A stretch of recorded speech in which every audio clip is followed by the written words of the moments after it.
বঙ্গ মেধা উৎকর্ষ অভিযান, বিষয় গণিত, ক্লাস ক্লাস 3।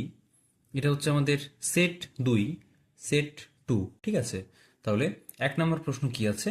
1 নম্বর প্রশ্ন বলছে গুণ্য ও গুণক স্থান পরিবর্তন করলে, যদি গুণ্য এবং গুণক স্থান পরিবর্তন করে তাহলে কি হয়? গুণফল পরিবর্তন হয়? পরিবর্তন হয় না, পরিবর্তিত হতে পারে নাকি? নির্দিষ্ট কোনো নিয়ম নাই লেখা আছে এখানে। আচ্ছা ঠিক আছে, চলো আমরা করে দেখি তাহলে কি হয়। গুণ্য ও গুণক স্থান পরিবর্তন করলে, ধরো 2 × 5 আছে, একটা গুণ্য একটা গুণক, ঠিক আছে। এটা হচ্ছে গুণ্য, এটা হচ্ছে গুণক। তাহলে এখানে 2×5 কত হচ্ছে? 2×5 হচ্ছে 10। এবার এদের যদি স্থান পরিবর্তন করা হয়, এটা এখানে আর এটা এখানে আনা হয়, অর্থাৎ 5 5 × 2 যদি করা হয়, ঠিক আছে, তাহলে আমরা কত পাবো? 5×2 সেই 10ই পাচ্ছি। তাহলে কি হচ্ছে? কোনো পরিবর্তন হচ্ছে? কোনো রূপ পরিবর্তন হয় না। তাহলে আমরা কি লিখবো? যে পরিবর্তন হয় না। ঠিক আছে, পরিবর্তন হয় না। 2 নম্বর প্রশ্ন কি বলছে?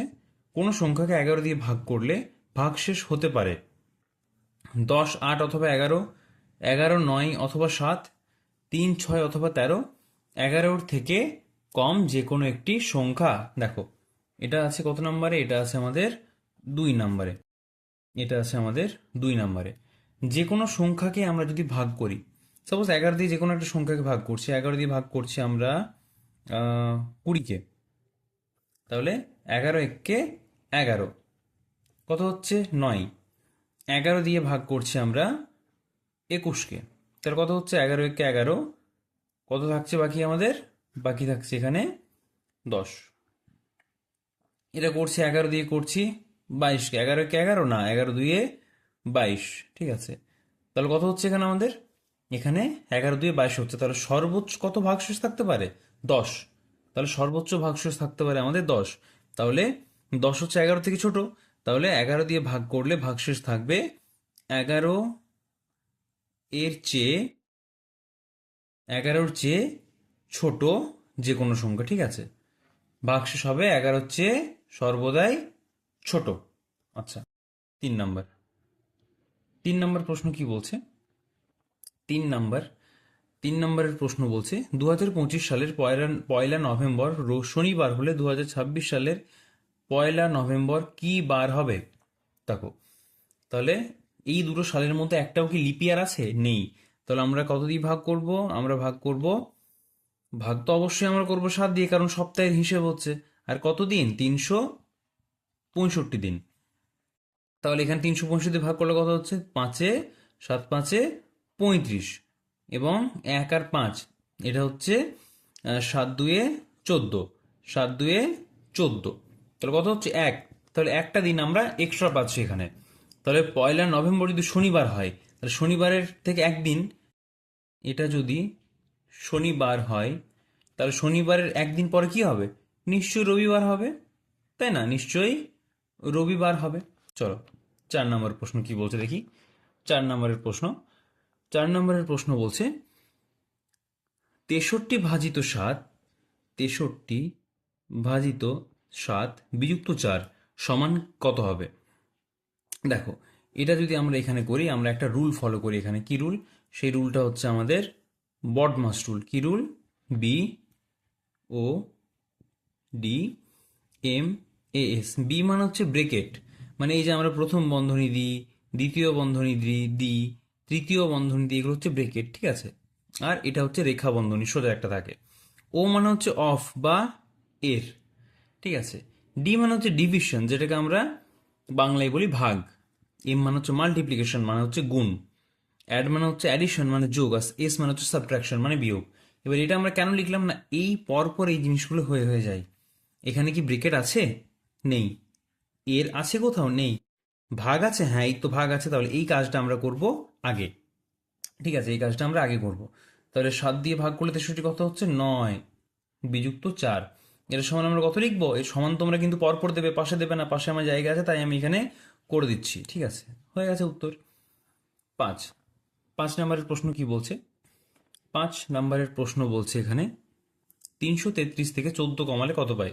একটা সহজ বিয়োগ আছে, একটা সহজ বিয়োগ আছে 333, ঠিক আছে, সেখান থেকে 14 যদি কমায় তাহলে কত হচ্ছে?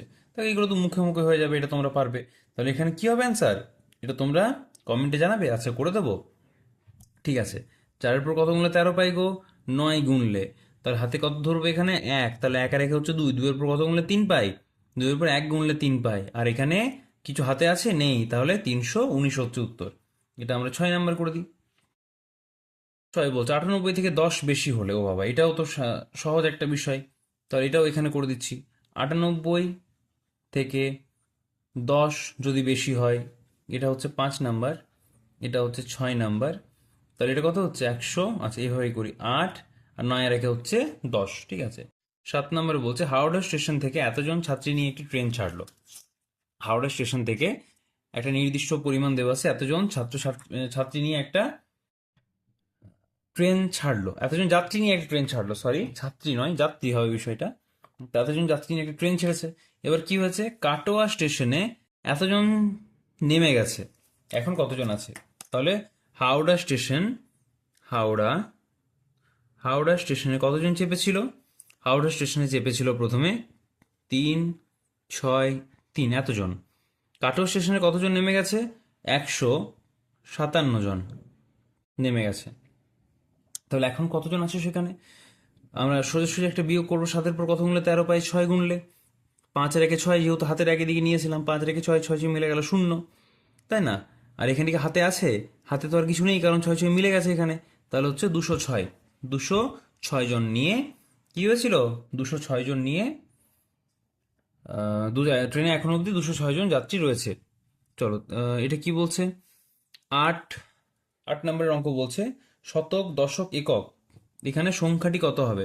দেখো, একক, দশক, শতক, ঠিক আছে, একক, দশক, শতক। শতকের ঘরে কটা দাগ দিয়েছে? শতকের ঘরে কটা দাগ আছে? এইগুলো কিন্তু বেস, এটা নয়, এই তিনটে কিন্তু বেস, ঠিক আছে। এখান থেকে গুনবে, এখান থেকে গুনবে, ঠিক আছে, কটা দাগ আছে। কটা দাগ আছে আমাদের? 1 2 3, শতকের ঘরে হচ্ছে 3, একক, দশক, শতক, শতকের ঘরে হচ্ছে 3, দশক কত আছে? দশক কিছু নেই, তাহলে দশক 0। এককের ঘরে আছে 1 2 3 4, 1 2 3 4, তাহলে হচ্ছে 304, এটি হচ্ছে আমাদের এই সংখ্যাটি। চলো, তারপরের প্রশ্ন, চারটেই তো ছিল সম্ভবত, 1 2 3 4, হ্যাঁ একদম ঠিক আছে। চলো, তারপরের প্রশ্ন কত হচ্ছে? 9 নম্বর। 9 নম্বরের প্রশ্ন কি বলছে? 9 নম্বরের প্রশ্ন বলছে শতকের ঘরের স্থানীয় মান হলো একক, দশক, শতক। এটা যখন লেখা আছে তাহলে এখানেই ভালোভাবে বুঝিয়ে দিই। শতকের ঘরের স্থানীয় মান হয় সব সময় শতক। শতকের ঘরের স্থানীয় মান হয় সবসময় কত? শতকের ঘরের স্থানীয় মান হয় সবসময় 100। দশকের ঘরের কত হবে? দশকের ঘরে হবে 10, আর এককের ঘরে কত হবে? এককের ঘরে হবে 1, ঠিক আছে। এই তিনটা তোমরা মনে রাখবে। এদিকে যত ঘর যাবে তত একটা করে শূন্য বেড়ে বেড়ে যাবে। 10 নম্বরের প্রশ্ন কি বলছে? এটাও একটা বিয়োগ আছে, তো এটাও একটা যদি বিয়োগ থাকে আমরা চটপট করে নিচ্ছি। 200, এটা 10 নম্বরের হবে, 259 বিযুক্ত 133। তোমরা যদি এরকম করতে অসুবিধা হয়, তোমাদের এরকম করতে অসুবিধা হয়, তোমরা কি করবে? তোমরা এখানে এভাবে রাফ করে সেটা করে নেবে, ঠিক আছে। 2 5 9 আর 1 3 3, এটা হচ্ছে 6, এটা হচ্ছে 2, এটা হচ্ছে 1, খুব সহজ ছিল এটা। তাহলে তোমরা সমান দিয়ে কত লিখবে? যে 126। 11 নম্বরের প্রশ্ন কি বলছে? 11 নম্বরের প্রশ্ন বলছে তুমি দোকান থেকে 8 বাক্স মিষ্টি কিনলে। তুমি দোকান থেকে 8 বাক্স মিষ্টি কিনলে, প্রত্যেক বাক্সে 8টি করে মিষ্টি আছে, সেখান থেকে 12টি মিষ্টি ভাইকে দিলে, তোমার কাছে কটি মিষ্টি রইল? তুমি দোকান থেকে কিনেছিলে ক বাক্স মিষ্টি? 4 বাক্স মিষ্টি। প্রত্যেক বাক্স থেকে প্রত্যেক বাক্সে 8টি করে মিষ্টি আছে, তাহলে মোট কটা আছে? 8টা। এখানে সরল আকারে করতে বলেনি, তাই তোমরা এটা করে নাও। মোট কটা মিষ্টি আছে? মোট আছে ওখানে 32টি মিষ্টি, ঠিক আছে। আচ্ছা, সেখান থেকে তুমি 12টি মিষ্টি দিলে ভাইকে, 12টি মিষ্টি ভাইকে দিলে, তাহলে কটা হচ্ছে এখানে? এখানে হচ্ছে 20টি মিষ্টি এখনো বেঁচে আছে, ঠিক আছে। 12 নম্বর প্রশ্ন। 12 নম্বর প্রশ্ন বলছে 10 বছর 8 মাস এতদিন, 8 বছর 6 মাস এতদিন সমান কত? তাহলে 10 বছর, এটা আমাদের লিখতে হবে আগে, 10 বছর 8 মাস আর 10 দিন, ঠিক আছে, আর 8 বছর, এটা ডট ডট দিতে পারো তোমরা নির্দ্বিধায়, কোনো সমস্যা নেই, 6 মাস আর 20 দিন। এটার সমান কত হচ্ছে আমাদের? এটার সমান আমরা কত করব? 20 থেকে কি 10-এর থেকে কি 20 নেওয়া যায়? যায় না। তাহলে আমাদের এখান থেকে 1 মাস ধার নিতে হবে, 1 মাস আমাদের ধার নিতে হবে। তাহলে 1 মাস সমান কত দিন? 1 মাস সমান হচ্ছে 30 দিন, 30 দিন। তাহলে আমরা মোট এখানে কতগুলি মানে কত আমাদের এখানে আছে এখন? 30 আর 10 যোগ করলে আমাদের এখানে আছে 40 দিন এখন। এবার এই 40 দিন থেকে তো 20 দিন আমরা বিয়োগ করতে পারি। তাহলে কত হচ্ছে? এটা হচ্ছে 20 দিন বাকি থাকছে, এটা হচ্ছে 20 দিন, ঠিক আছে। আবার 20 দিন যদি এটা আমার হয়ে যায় বাকি, তাহলে এখানে কত থাকছে? 8-এর থেকে তো আমি এখানে 1 বিয়োগ করে নিয়েছি, এখান থেকে তো 1 নিয়ে নিয়েছি আমি। তাহলে আমার মোট এখানে কত পড়ে আছে? এখানে এখন 7 পড়ে আছে। তাহলে আমরা কত লিখবো? কত মাস হচ্ছে? 6 মাস থেকে 7 মাস থেকে 6 মাস বিয়োগ করলে কত হচ্ছে? এটা হচ্ছে 1 মাস, এটা হচ্ছে 1 মাস, তাই না? আবার এখানে কি আমরা কিছু ধার নিয়েছিলাম? নিইনি। তাহলে কত হচ্ছে? এটা হচ্ছে 2 বছর। তাহলে 2 বছর, 2 বছর 1 মাস 20 দিন, ঠিক আছে, 2 বছর 1 মাস 20 দিন। তারপর কি বলছে? 13 নম্বরের প্রশ্ন, 13 নম্বরের প্রশ্ন বলছে যে 15কে কত দিয়ে গুণ করলে, 15কে কত দিয়ে গুণ করলে গুণফল, গুণ্য ও গুণফল একই সংখ্যা হবে? 15কে কত দিয়ে গুণ করলে গুণ্য ও গুণফল একই সংখ্যা হবে? দেখো, যে কোনো সংখ্যা, যে কোনো, এটার উত্তর তোমরা নিজেই পারবে, যে কোনো সংখ্যা গুণিত শূন্য সমান শূন্য, ঠিক আছে। এটা হচ্ছে গুণক, গুণকের জায়গায় হচ্ছে যে কোনো সংখ্যা, আর গুণ্য কি? গুণ্য হচ্ছে শূন্য। তো শূন্য হচ্ছে গুণ্য, আর গুণফল হচ্ছে শূন্য। তাহলে কি হচ্ছে? গুণ্য ও গুণফল একই সংখ্যা হবে। এই একই সংখ্যা হয়েছে, হয়েছে, ঠিক আছে। 14, নিচের সংখ্যাগুলির মধ্যে কোনটি বিজোড়? দেখবে এককের ঘরের যে সংখ্যা, এককের ঘরের সংখ্যা যেটা বললাম খানিকক্ষণ আগে, একক, দশক, শতক। তো এই এককের ঘরের যে সংখ্যা যদি এখানে থাকে 209, ঠিক আছে, এরকম যদি সংখ্যা থাকে, তো এটা হচ্ছে 9 হচ্ছে এককের ঘরের সংখ্যা। তো এই যে এককের ঘরের অঙ্ক বলা চলে অ্যাকচুয়ালি, এই সংখ্যার মধ্যে এককের ঘরের যে অঙ্ক, সেটা আমরা দেখব। এককের ঘরে, ঠিক আছে, যদি 0, 2, 4, 6, 8 থাকে, তাহলে সেগুলি হচ্ছে কি সংখ্যা? সেগুলি হচ্ছে আমাদের জোড় সংখ্যা। আর যদি 1, 3, 5, 7, 9 থাকে, তাহলে সেগুলি হচ্ছে আমাদের কি সংখ্যা? সেগুলি হচ্ছে আমাদের বিজোড় সংখ্যা, ঠিক আছে, সেগুলি হচ্ছে আমাদের বিজোড় সংখ্যা। পরের প্রশ্ন কি বলছে? 15 নম্বরের প্রশ্ন, 1 থেকে 100-র মধ্যে কয়টি শূন্য আছে? এটা হচ্ছে আমাদের এটা নির্ণয় করতে হবে। কিরকম ভাবে নির্ণয় করবো এটা? এটা আমাদের মুখস্থ রাখতে হবে, তাহলেই আমাদের সবচেয়ে সুবিধা হবে। এটা হচ্ছে 1 থেকে বলেছে যেহেতু, তাহলে কত হচ্ছে? 10-এ একটা, ঠিক আছে, 20-তে একটা, 30 একটা, 40 একটা, 50, 60, 70, 80, 90, তাহলে 90-এর জন্য হচ্ছে কটা? 9টা হচ্ছে। এটা হচ্ছে 9টা। এবার এই 9টা যেহেতু পেয়ে গেছি, কিন্তু কত বলেছি? 100।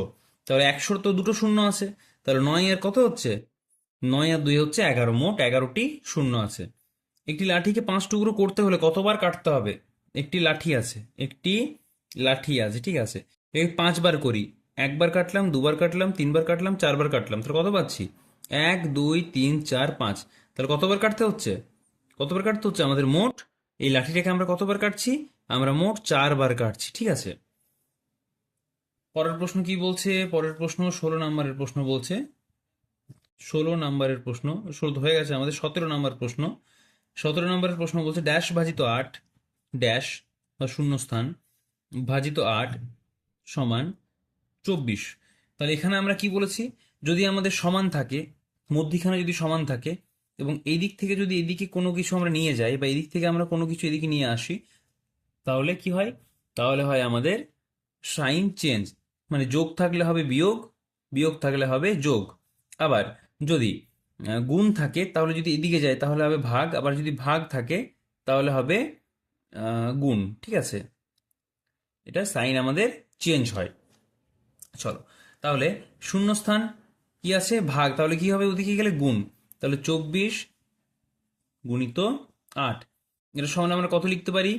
24 কত? এই নামটা কিন্তু তোমরা 24-এর ঘর 25-এর ঘর মুখস্থ রাখবে, নইলে কি হবে বলো তো?